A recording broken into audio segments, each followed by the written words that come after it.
అలాగే రెండవ దాన్ని కూడా మీకు నేను చూపిస్తాను చూడండి. రెండవది క్రోన్ ఆఫ్ రిజాయిసింగ్ లేదా సంతోష కిరీటము అని చెప్పబడింది. ఇది చూడండి, ఈ వచనాన్ని మీకు నేను చూపిస్తాను. మొదటి తెస్సలోనీయులకు రాసినటువంటి పత్రిక మరి 2వ అధ్యాయము 19వ వచనాన్ని మనం చూద్దాం. మొదటి తెస్సలోనీయులకు రాసిన పత్రిక 2వ అధ్యాయము 19వ వచనాన్ని మీకు నేను చూపిస్తున్నాను. చూడండి, ఏలయనగా మా నిరీక్షణ అయినను ఆనందమైనను అతిశయ కిరీటమైనను ఏది? మన ప్రభు అయిన యేసు యొక్క రాకడ సమయంలో ఆయన ఎదుట మీరే కదా. చూడండి, ఇక్కడ అతిశయ కిరీటమైనను అని రాయబడింది. అతిశయ కిరీటము లేదా సంతోష కిరీటము, ద క్రోన్ ఆఫ్ రిజాయిసింగ్ అనేటువంటి మాటని మనం ఇక్కడ చూస్తున్నాం. మరి దీనిని ఎవరు పొందుకుంటారు? ఎవరు దీన్ని పొందుకుంటారు అంటే చూడండి, ఇతరులను క్రీస్తు దగ్గరకు నడిపించిన వారు. ఇక్కడ అదే పౌలు అంటున్నాడు, నాకు ఆ కిరీటము ఏది? ఆ అతిశయ కిరీటం ఎప్పుడు అంటే మీరే కదా. ఎవరంటే యేసు యొక్క రాకడ సమయమున ఆయన ఎదుట మీరే కదా. అంటే ఎవరైతే పౌలు చేత రక్షించబడినటువంటి వారు ఉన్నారో, ఎవరైతే పౌలు చేత ప్రభు యుద్ధకు నడిపించబడినటువంటి వారు ఉన్నారో వారిని గురించి పౌలు చెప్తున్నటువంటి మాట ఏంటంటే అతిశయ కిరీటము. చూడండి, ఇతరులను క్రీస్తు దగ్గరకు నడిపించినటువంటి వారు, సువార్తను ప్రకటించినటువంటి వారు, చూడండి ఆత్మలను గెలుచుకున్నటువంటి వారు. అందుకే వాక్యం సెలవిస్తుంది, ఈ భూమి మీద మన ప్రయాసము వ్యర్థము కాదు, ప్రభువునందు నా ప్రయాసము వ్యర్థము కాదు అని పౌలు చెప్పిన రీతిగా నిజమే. ఈ భూమి మీద మనం చేసేటువంటి దేవుని యొక్క పరిచర్య, దేవుని కోసం, ఆత్మల కోసం మనం చేసేటువంటి త్యాగము, మనం చేసేటువంటి కష్టము ఏదైతే ఉన్నదో అది ఈ భూమి మీద దాని యొక్క ప్రతిఫలాన్ని పొందుకోవచ్చు కానీ రేపు మనం యేసు యొక్క సన్నిధిలోనికి వెళ్ళినప్పుడు, ఆ పరలోకంలోనికి వెళ్ళినప్పుడు ఈ యొక్క క్రోన్ ఆఫ్ రిజాయిసింగ్ అంటే సంతోష కిరీటాన్ని మనం పొందుకుంటాం. దీన్ని ఎలా పొందుకుంటామంటే మనం చేసినటువంటి ఆ సువార్థీకరణ, సువార్త కోసం మనం పడేటువంటి ప్రయాస, కొన్నిసార్లు సువార్త చేసినప్పుడు మనకు ఎదురయ్యేటువంటి అవమానాలు, నిందలు, హింసలు, మనం ఏదైతే పర్సిక్యూషన్ ఏదైతే ఉందో దాని యొక్క ప్రతిఫలాన్ని రేపు పరలోకంలో మనం పొందుకోపోతున్నాం. చూడండి, ఇతరులను క్రీస్తు దగ్గరకు నడిపించినప్పుడు, మన మాటల ద్వారా, మన క్రియల ద్వారా దేవుని యొక్క సన్నిధికి నడిపించినప్పుడు దాని యొక్క ప్రతిఫలమే ఈ యొక్క సంతోష కిరీటము. మనం చేసినటువంటి సువార్తే ప్రతిఫలమే ఈ సంతోష కిరీటము. అలాగే మనం ఆత్మను గెలుచుకున్నప్పుడు దాని యొక్క ప్రతిఫలమే ఈ యొక్క సువార్త కిరీటము, ఈ యొక్క సంతోష కిరీటము అనే విషయాన్ని మనం అర్థం చేసుకోవాలి. మీకు బైబిల్లో ఒక ఉదాహరణ నేను తెలియజేస్తాను. చూడండి, మరి ఇథియోపియా అధికారి అయినటువంటి ఎవరైతే ఉన్నాడో ఆ నపుంసకుడు, ఆయన రథం మీద వెళ్తున్నప్పుడు ఫిలిప్పు మరి ఆత్మపూర్ణుడై ఆ రథం వెంబడి పరిగెట్టుకుంటూ వెళ్ళి తనకు ఆ సువార్తను చెప్పి ఆ వ్యక్తిని దేవుడి దగ్గరికి నడిపించాడు. మరి చూడండి, తను కూడా ఈ యొక్క మరి ఆ సంతోష కిరీటాన్ని పొందుకుంటాడు. అంటే ఎంత పౌలు ప్రయాసపడ్డాడో మనం చూసినట్టు, ఫిలిప్పు ప్రయాసపడ్డాడు. ఆ ఫిలిప్పు రథం వెంబడి పరిగెట్టుకుంటూ వెళ్ళి ఆ యొక్క ఇథియోపియా అధికారిని ఎలా రక్షించాడో మరి చూసినట్లయితే ఆ సువార్త చెప్పినటువంటి కారణముగా, మరి దేవుని దగ్గరకు నడిపించినటువంటి కారణముగా ఈ యొక్క సంతోష కిరీటాన్ని మనం పొందుకుంటాం. చూడండి, కుటుంబ సభ్యులకు సువార్త చెప్పండి. మనం ఆచరణలో దీన్ని మనం పొందుకోవాలి అంటే, మనం ఈ యొక్క సంతోష కిరీటాన్ని మనం పొందుకోవాలంటే మనం చేయాల్సినటువంటి పనులు ఏమిటంటే, ఈ భూమి మీద ఉన్నప్పుడే మనము మన కుటుంబ సభ్యులకు మనం సువార్త చెప్పాలి. అలాగే మన ఇరుగు పొరుగు వారికి మనం సువార్త చెప్పాలి. అలాగే మనం వర్క్ చేసేటువంటి చోట మనం దేవుని యొక్క సువార్తను చెప్పాలి. అలాగే మన బంధువులకు దేవుని యొక్క సువార్త చెప్పాలి. మనం సువార్త చెప్పడం అంటే దేవుని వాక్యాన్ని ప్రకటించడం మాత్రమే కాదు కానీ మనం క్రియల్లో క్రీస్తుని కనపరిచినప్పుడు అది కూడా సువార్తీకరణే. ఖచ్చితంగా అప్పుడు కొంతమంది దేవుని తట్టు తిరుగుతారు. దాని యొక్క ప్రతిఫలమే ఈ యొక్క సంతోష కిరీటం అనే దాన్ని మనము తెలియజేయబడుతుంది. చూడండి ప్రియ దేవుని బిడ్డలారా, పరలోక రాజ్యంలో మన ఆనందానికి కారణము మన ద్వారా రక్షించబడినటువంటి ఆత్మలు అనే విషయాన్ని ఈ యొక్క వాక్యం ద్వారా, ఈ యొక్క సంతోష కిరీటం ద్వారా మనం తెలుసుకోవచ్చు. చూడండి, మరొక కిరీటాన్ని మీకు నేను తెలియజేస్తాను. చూడండి, నీతి కిరీటము, క్రోన్ ఆఫ్ రైచియస్నెస్, నీతి కిరీటము. చూడండి, 2వ తిమోతికి రాసినటువంటి పత్రిక 4వ అధ్యాయము 8వ వచనాన్ని నేను చదువుతాను. చూడండి, ఇక మీదట నా కొరకు నీతి కిరీటం ఉంచబడి ఉన్నది. మరొకసారి చదువుతున్నాను, ఇక మీదట నా కొరకు నీతి కిరీటం ఉంచబడి ఉన్నది. చూడండి, ద క్రోన్ ఆఫ్ రైచియస్నెస్, నీతి కిరీటము. మరి ఎవరు పొందుకుంటారు ఈ నీతి కిరీటము అంటే, యేసు యొక్క 2వ రాకడ కోసం ఎదురు చూసేటువంటి వారు. ఎవరైతే దేవుని రాకడ కోసం ఎదురు చూస్తారు, మీరు చూడండి, ఈ భూమి మీద ఉన్నటువంటి మరి నామకార్థ క్రైస్తవులు ఎవరు కూడా దేవుని రాకడ కోసం ఎదురు చూడరు. లేదంటే దేవుని నమ్మనటువంటి వారు ఎవరైతే ఉన్నారో వారెవరికి కూడా ఈ నిరీక్షణ అనేటువంటిది ఉండదు, ఈ సిద్ధపాటు అనేటువంటిది ఉండదు, ఈ ఎదురు చూపు అనేటువంటిది ఉండదు. ఎవరు చూస్తారు అంటే దేవుని యందు విశ్వాసం ఉంచినటువంటి వారు, దేవుని యందు భయభక్తులు కలిగినటువంటి వారు, పరిశుద్ధమైనటువంటి జీవితాన్ని జీవించేటువంటి వారు ఎవరైతే ఉన్నారో వారు ఈ యొక్క రాకడ కోసం ఎదురు చూస్తూ ఉన్నారు. చూడండి, పౌలు తన జీవితాంతము ప్రభు కొరకు ఎదురు చూసినటువంటి వాడుగా ఉన్నాడు.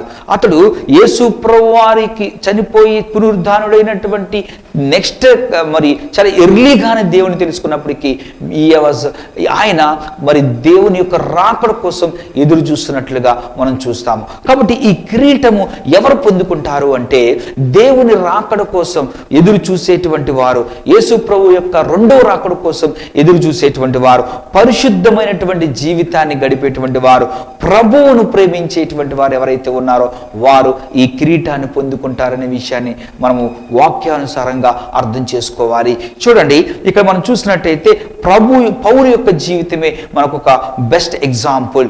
పౌలు తన జీవితాంతము కూడా మరి దేవుని యొక్క రెండవ రాకడ కోసం ఎదురు చూసినట్లుగా ఆయన రాసినటువంటి పత్రికలను మనం ధ్యానం చేసినప్పుడు మనకు చాలా క్లియర్గా అర్థమవుతుంది. కాబట్టి వాక్యం ఉంటున్నటువంటి ప్రియ దేవుని బిడ్డ, నీవు కూడా దేవుని రాకడ కోసం ఎదురు చూస్తున్నట్లయితే, నీవు కూడా పరిశుద్ధమైనటువంటి జీవితాన్ని జీవిస్తున్నట్లయితే ఖచ్చితంగా ఈ కిరీటాన్ని నువ్వు పొందుకుంటావని, ఈ నీతి కిరీటాన్ని, ద క్రౌన్ ఆఫ్ రైచియస్ అనేటువంటి దాన్ని నువ్వు పొందుకుంటావని నీవు ఈ రోజున ఒక నిరీక్షణతో మనం బ్రతకాలని తెలియజేస్తున్నాను. చూడండి, మనం ప్రతిరోజు ప్రభు రాకడని జ్ఞాపకం చేసుకోవడం ద్వారా, పరిశుద్ధమైనటువంటి జీవితాన్ని జీవించడం ద్వారా మనం ఈ కిరీటాన్ని మనం పొందుకోవచ్చు. చూడండి, నెక్స్ట్ కిరీటాన్ని చూపిస్తాను. మొత్తం 3 కిరీటాల గురించి నేను మీతో మాట్లాడాను. మొదటిది మనం చూసినట్లయితే విజేత కిరీటము, victor crown or incorruptible crown. రెండోది మనం చూస్తున్నట్టయితే సంతోష కిరీటము, ద క్రోన్ ఆఫ్ రిజాయిసింగ్. మూడో కిరీటాన్ని చూసినట్టయితే నీతి కిరీటము, ద క్రోన్ ఆఫ్ రైచియస్నెస్. 4వ కిరీటాన్ని మనం చూద్దాం, జీవ కిరీటము. చూడండి, 4వ కిరీటము జీవ కిరీటము. మీకు ఆ వచనాన్ని నేను చూపిస్తాను. చూడండి, యాకోబు రాసినటువంటి పత్రిక 1వ అధ్యాయము 12వ వచనాన్ని నేను చదువుతాను. చూడండి, శోధన సహించు వాడు ధన్యుడు, అతడు శోధనకు నిలిచిన వాడే ప్రభు తాను ప్రేమించిన వారికి వాగ్దానం చేసిన జీవ కిరీటము పొందును. చూడండి, జీవ కిరీటము, జీవ కిరీటము. మీరు ప్రకటన గ్రంథం 2వ అధ్యాయం 10వ వచనంలో కూడా మీరు చూసినట్లయితే అక్కడ కూడా మనకు ఈ యొక్క కిరీటం గురించి రాయబడింది. ప్రకటన గ్రంథం 2వ అధ్యాయము 10వ వచనము, ఇదిగో మీరు శోధింపబడినట్లు అపవాది మీలో కొందరిని చెరలో వేయబడుచున్నాడు. 10 దినములు శ్రమ కలుగును, మరణం వరకు నమ్మకంగా ఉండము, నేను నీకు జీవ కిరీటం ఇచ్చేదను. చూడండి, చాలా క్లియర్గా రాయబడినటువంటి మాట, జీవ కిరీటము. ఎవరు పొందుకుంటారు? శోధనలను సహించేవారు, హింసలను భరించేటువంటి వారు, మరణం వరకు విశ్వాసములు నిలిచినటువంటి వారు ఈ యొక్క శోధనను మరి ఈ శ్రమలను ఎవరైతే మరి భరిస్తారో వారు ఈ జీవ కిరీటాన్ని పొందుకుంటారు. ప్రియ దేవుని బిడ్డ, ఈ భూమి మీద నీకు శ్రమలు ఎదురైనప్పుడు నువ్వు కృంగవలసిన వారిగా లేవు. లేదా ఈ భూమి మీద మనకు హింస ఎదురైనప్పుడు మనము కృంగవలసినటువంటి వారిగా ఉండకూడదు. ఎందుకో తెలుసా? ఈ యొక్క జీవ కిరీటాన్ని మనం పొందుకోబోతున్నాం. చూడండి, మనము శోధనలు సహించినప్పుడు, హింసలను భరించినప్పుడు, మరణం వరకు విశ్వాసంగా నిలిచినప్పుడు ఈ యొక్క మరి జీవ కిరీటాన్ని మనం పొందుకుంటాం. బైబిల్లో మనం చూసినట్లయితే స్టెఫెన్ అనేటువంటి భక్తుడిని రాళ్లతో కొట్టబడి మరణానికి అప్పగించినప్పుడు అతడు విశ్వాసంతో నిలిచి ఉన్నాడు. అంటే మనందరికీ కూడా ఇటువంటి పరిస్థితి మన జీవితంలో కలుగుతుందని అనేటువంటిది కాదు. కానీ ఒకవేళ ఇలాంటి పరిస్థితులు వచ్చినప్పటికీ కూడా ప్రభు కోసం మనము నిలవబడవలసిన వారుగా ఉన్నాము. కొన్నిసార్లు నీ విశ్వాసాన్ని నువ్వు కనపరుస్తున్నప్పుడు నీకు శోధనలు రావచ్చు. నువ్వు ఉంటున్నటువంటి ఇంట్లో నుంచే నీకు శోధనలు రావచ్చు. నువ్వు ఎదుర్కొంటున్నటువంటి ఉద్యోగం చేసే చోట నీకు శోధనలు రావచ్చు. నువ్వు ఉంటున్నటువంటి స్థలంలోని ఇరుగు పొరుగు వారి నుంచి ఈ శోధనలు రావచ్చు. ఎప్పుడైనా నీకు శ్రమలు కానీ, ఈ శోధనలు కానీ, హింసలు కానీ నీవు వచ్చినప్పుడు నువ్వు కృంగవద్దు. కానీ ప్రభులో నువ్వు సంతోషించు, నిరీక్షణతో ఉండు, ఎదురు చూడు, విశ్వాసంతో ఉండు. నీవు కూడా ఈ యొక్క నీతి కిరీటాన్ని నువ్వు పొందుకుంటావని, జీవ కిరీటాన్ని నువ్వు పొందుకుంటావని విశ్వాసంతో జీవించు. చూడండి, కష్టాల్లో దేవుని విడిచిపెట్టకుండా, పరీక్షల్లో విశ్వాసం కోల్పోకుండా మనం ఉన్నప్పుడు ఈ శ్రమలు అనేటువంటివి తాత్కాలికమైనవని మనం గ్రహించాలి. మనం ప్రతిఫలంగా నిత్యమైనటువంటి ఆ యొక్క జీవ కిరీటాన్ని మనం పొందుకుంటామని విశ్వాసంతో జీవించాలి.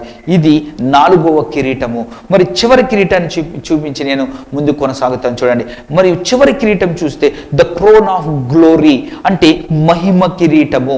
మహిమ కిరీటము మీకు రిఫరెన్స్ నేను చూపిస్తాను. పేతురు రాసినటువంటి మొదటి పత్రిక 5వ అధ్యాయం 4వ వచనాన్ని మీకు చదివి వినిపిస్తాను.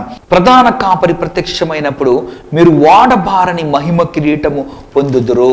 చూడండి, మహిమ కిరీటము, వాడబారని మహిమ కిరీటము. చూడండి, ఎవరికైతే ఇది ఇవ్వబడుతుందంటే నమ్మకమైన కాపరులకు ఇవ్వబడుతుంది, నమ్మకమైనటువంటి సంఘ నాయకులకు ఇవ్వబడుతుంది.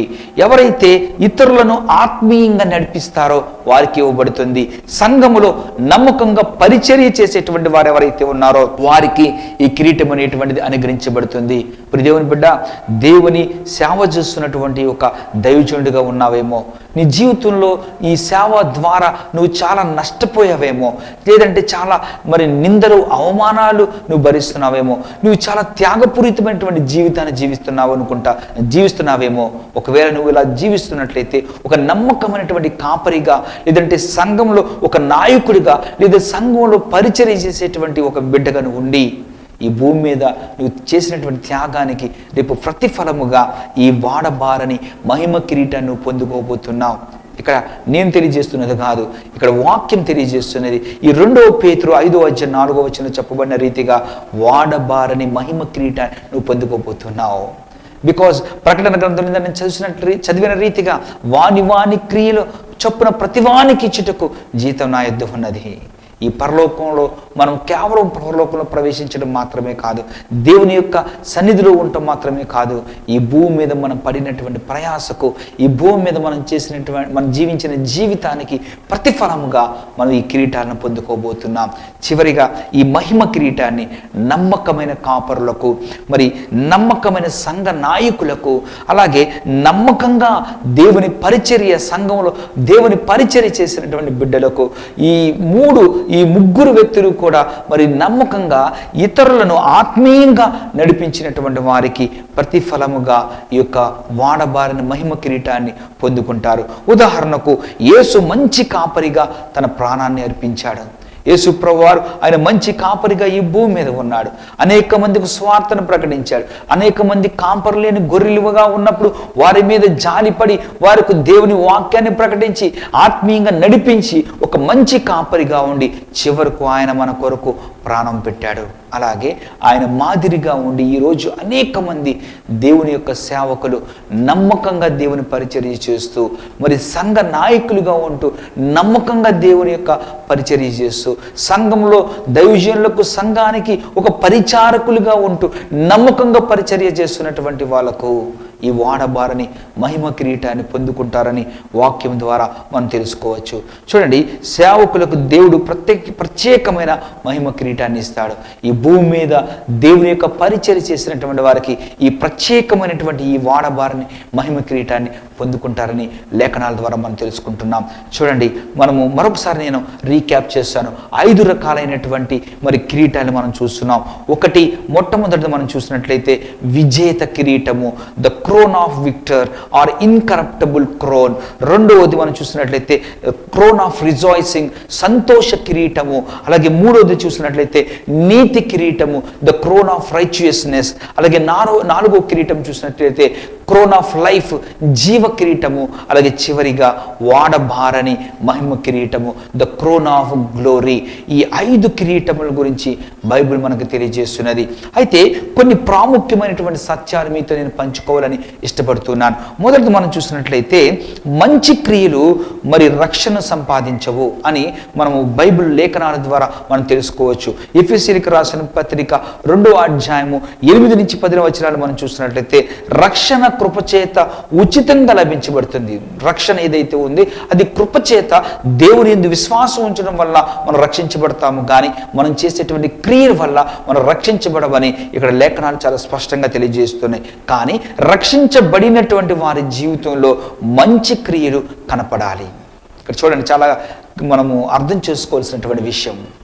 మనము క్రియల చేత మనం రక్షించబడము, మనం చేసే మంచి పనుల చేత మనం రక్షించబడము, కానీ దేవుని యొక్క కృప ద్వారా ఆయన విశ్వాసం ఉంచడం ద్వారా మనం రక్షించబడతాం. కానీ రక్షించబడినటువంటి తరువాత మన జీవితంలో మనము మంచి క్రియలు అనేటువంటివి చేయాలి, ఆ క్రియలు అనేటువంటివి కనపడాలి. మనం రక్షించబడిన తర్వాత చేసేటువంటి క్రియలు ఏవైతే ఉన్నావో ఆ క్రియల ద్వారానే ఈ యొక్క కిరీటాన్ని మనం పొందుకుంటామని దేవుని వాక్యం ద్వారా మనం అర్థం చేసుకోవాలి. చూడండి, కిరీటాల ఉద్దేశము వ్యక్తిగతమైన మహిమ కోసం కాదు, మనం కిరీటాన్ని పొందుకోవాలని మనం కాదు, లేదా ఈ కిరీటాలను ఒక ఉద్దేశమును మనం వ్యక్తిగతంగా మహిమ పొందుకోవటం కోసం కాదు. మీరు చూడండి, ప్రకటన గ్రంథము 4:10-11 చూస్తే పరలోకములో విశ్వాసులు తమ కిరీటాలను యేసు ప్రభు వారి యొక్క పాదాల దగ్గర ఉంచి ఆయనను మహిమపరిచినట్లుగా మనం చూస్తాము. అంటే ఈ కిరీటముల ద్వారా మన వ్యక్తిగతమైన మహిమ కాదు, ఆ మహోన్నతమైనటువంటి దేవుని చూసినప్పుడు మనం పొందుకున్నటువంటి ఈ మహిమ కిరీటాలు అవ్వచ్చు, ఈ కిరీటాలన్నింటినీ కూడా మనం ఏం చేస్తామంటే ఆయన పాదాల దగ్గర పెట్టి ఆయన మహిమపరుస్తాం. ఎందుకో తెలుసా? ఆయన ద్వారానే మనకి ఈ కిరీటాలు వచ్చినాయి కనుక, ఆయన కృప ద్వారానే మనం రక్షించబడ్డాము కనుక. కాబట్టి ఈ యొక్క కిరీటముల యొక్క ఉద్దేశము మన వ్యక్తిగతమైనటువంటి మహిమ కాదు, కానీ మనం ఈ భూమి మీద రక్షించబడిన తర్వాత మనం చేసేటువంటి క్రియల ద్వారా ఆటోమేటిక్గా ఈ కిరీటాలు అనేటువంటి మనకి ఇవ్వబడతాయి. కానీ దాని యొక్క ఉద్దేశము మన వ్యక్తిగతమైనటువంటి మహిమ కాదనే విషయాన్ని మనం తెలుసుకోవాలి. మూడవ సత్యాన్ని మీకు నేను తెలియజేయాలనుకుంటున్నది ఏమిటంటే, దేవుడు మన సేవను మర్చిపోడు. హెబ్రీయులకు రాసిన పత్రిక 6:10 ప్రకారము మన యొక్క శ్రమను, మన కన్నీళ్లను, మన సేవను దేవుడు గమనిస్తూ ఉన్నాడు. ఇప్పుడు ఈ మధ్య ఈ సమయంలో మనం ఈ కాలంలో మనం చేస్తున్నటువంటి పరిచర్య, ఇప్పుడు ప్రస్తుత కాలంలో ఉన్నటువంటి పరిచర్య ఎంతో కష్టతరమైనటువంటి పరిచర్యగా ఉన్నది, అంత సులభమైనటువంటిది కాదు. ఎన్నో అవమానాలు, ఎన్నో సవాళ్ళతో కూడినటువంటి పరిచర్యను చేస్తున్నాం. కానీ మన జీవితంలో మర్చిపోకూడనటువంటిది ఏంటంటే, దేవుడు మన శ్రమను, మన కన్నీళ్లను, మన సేవను ఆయన గమనిస్తూ ఉన్నాడు. దానికి ప్రతిఫలాన్ని దేవుడు అనుగ్రహిస్తాడనే సత్యాన్ని మనం మర్చిపోకూడదు. చూడండి, ముగింపుకు మనం ఒక విషయాన్ని మనం ప్రశ్నించుకోవాలి. ఈ వాక్యం ఇప్పటి వరకు విన్నటువంటి వాక్యం ద్వారా మనం కొన్ని ప్రశ్నలు మన జీవితంలో వేసుకోవాలి. ఒకటి, నేను విజేత ఆ కిరీటము పొందేలాగా క్రమశిక్షణతో జీవిస్తున్నానా? మొదటి కిరీటము, ఆ విజేత కిరీటము, ఆ విక్టర్ క్రోన్, దాని కొరకు క్రమశిక్షణతో నేను జీవిస్తున్నానా? రెండవది, నేను ఎవరికైనా సువార్త చెప్పానా? ఎందుకంటే సువార్త చెప్పినప్పుడు ఆ యొక్క సంతోష కిరీటాన్ని, ద క్రోన్ ఆఫ్ రిజాయిసింగ్, ఆ కిరీటాన్ని నేను పొందుకుంటున్నాను. నేను ఎవరికైనా సువార్త చెబుతున్నానా? లేదా నా జీవితం ద్వారా క్రీస్తును కనపరుచుతూ సువార్తను ప్రకటిస్తున్నానా అనే విషయాన్ని మనం ప్రశ్నించుకోవాలి. మూడవది, ప్రభు రాకడ కోసం నేను ఎదురు చూస్తున్నానా? మనం దేవుని యొక్క రాకడ కోసం ఎదురు చూసేవారుగా ఉన్నామా? పరిశుద్ధమైన జీవితాన్ని మనం జీవిస్తున్నామా? అలాగే నాలుగోది, కష్టాల్లో విశ్వాసంగా నిలుస్తున్నానా? దేవుని కోసం కష్టాల్లో కూడా నిరీక్షణతో, నమ్మకంగా, విశ్వాసంతో నేను దేవుడిలో నిలిచి ఉన్నానా అని మనం ప్రశ్నించుకోవాలి. చివరిది, దేవుని సేవలో నమ్మకంగా ఉన్నానా? దేవుడు నీకు అప్పగించినటువంటి పరిచర్యలో, దేవుడు నీకు అనుగ్రహించినటువంటి ఈ సేవలో ఒక స్వార్థికుడిగా, ఒక దైవజనుడిగా, ఒక సంఘ నాయకుడిగా, సంఘంలో పరిచర్య చేసేటువంటి వ్యక్తిగా, లేక అనేక మంది సంఘాలకు ఒక నాయకుడిగా ఉన్నటువంటి నీవు దేవుడు నీకు అనుగ్రహించినటువంటి సేవలో నమ్మకంగా నీవు ఉన్నావా అని మనం ప్రశ్నించుకోవాలి. ఈ ప్రశ్నలు మనం ప్రశ్నించుకుంటూ ఆ ప్రశ్నలకు జవాబులు చెప్పిన రీతిగా దాని ప్రకారం మనం నమ్మకంగా జీవిస్తూ ఆ రాకడ కొరకు మనం ఎదురు చూస్తూ ఆ రాకడ పర్యంతం వరకు మనం నమ్మకంగా ఉండి ఈ వాడబారనటువంటి ఈ కిరీటాలను మనం పొందుకోవాలని ప్రభువుపేట మీకు మనవి చేస్తున్నాను. కన్ను మూసుకునండి, చిన్న ప్రార్థన చేస్తాను. మహోన్నతుడా, పరిశుద్ధుడా, నీ కొందనాలు ప్రభువా. ఈరోజు కిరీటముల గురించి మేము ధ్యానం చేయడానికి మీరు కృప చూపించారు.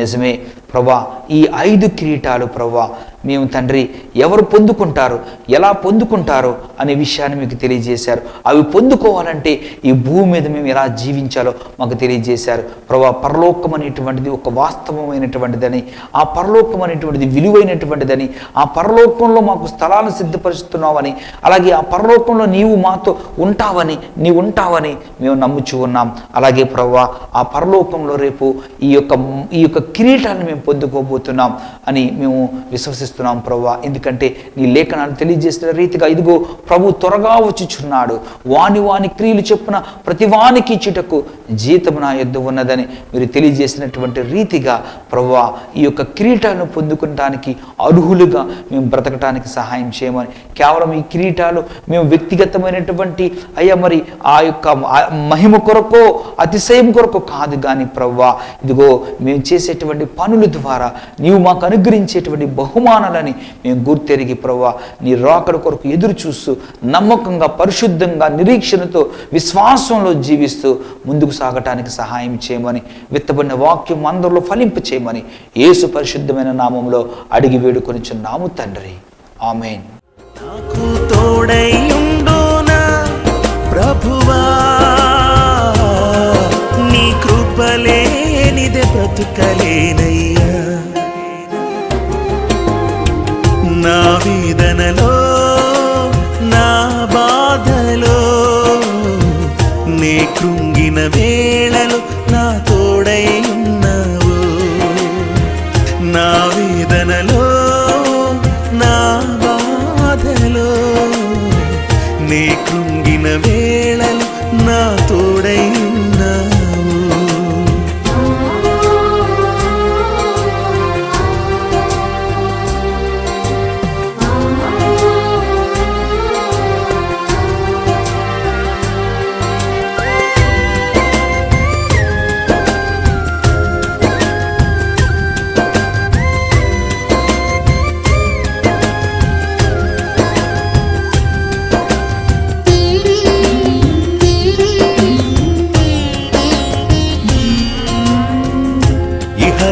శ్రమలన్నీ ఎన్నదగినవి కావని, ప్రభునందు నా ప్రయాస వ్యర్థమే కాదని.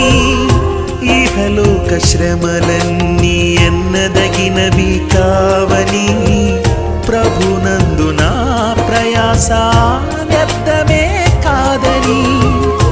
నా మట్టుకైతే బ్రతుకుట క్రీస్తేనని, చావైతే నాకది ఎంతో మేలని. నా మట్టుకైతే బ్రతుకుట క్రీస్తేనని, చావైతే నాకది ఎంతో మేలని. నా కన్నులెత్తి నీ వైపుకే నిరీక్షణతో చూచుచున్నాను. నా కన్నులెత్తి నీ వైపుకే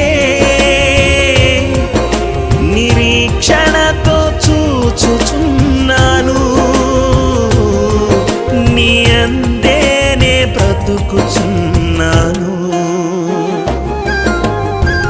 నా వేదనలో, నా బాధలో, నీ కృంగిన వేళలో నా తోడై ఉన్నావు. నా వేదనలో, నా బాధలో, నీ కృంగిన వేళలో నా తోడై ఉన్నావు. నన్ను నడిపించు నా యేసయ్యా, నాకు తోడై ఉండు నా ప్రభువా. నన్ను నడిపించు నా యేసయ్యా, నాకు తోడై ఉండు నా ప్రభువా. నీ కృపలేనిదే బ్రతుకలేనయ్యా. నా వేదనలో, నా బాధలో, కృంగిన వేళలు నా తోడై ఉన్నావు. నా వేదనలో నా బాధలో నీ కృంగిన వేళలు నా తోడై ఉన్నావు.